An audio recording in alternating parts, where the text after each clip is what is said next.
8:14, and college tuition costs are one of the national concerns as more high school graduates are looking to trade schools or other professions to avoid student loan debt. University employees are typically some of the highest paid state workers, and auditors at OpenTheBooks.com obtained some payroll records to find out just how much they earned last year. Joining us now, Open the Books investigative journalist Jeremy Portnoy. Jeremy, good morning.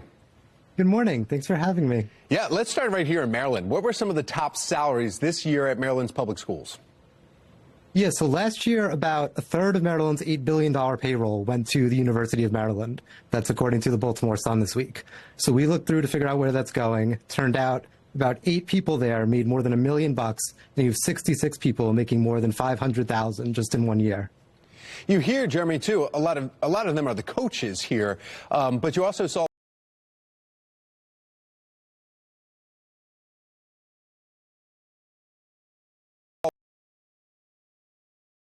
does that compare with other schools of their size or state-sponsored schools around the country?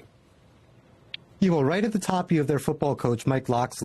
He made about $6 million, and that's actually pretty typical. He's only one of the top 30 highest paid coaches around the country. Same thing with their president. She made $1 million, but again, she's in the top 10, so towards the top around the country, but it's not exactly atypical. This is a trend we've seen around the nation. But it seems that it's a little bit higher than here in Maryland versus the other states, you're saying.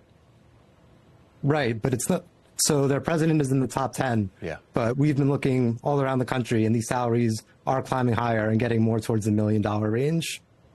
Do you think there's going to be any indications or trends where other states may have started doing it and they stopped the pay or cut some of the pay from some of the people that are making it? Because it really depends on, or I think it should depend on, how many students are coming into your system here and if you're bringing in money. I know a lot of college coaches say, well, look, the sports brings a lot of students to our school because of that. So we result in getting the pay. We get a lot more with sponsorships.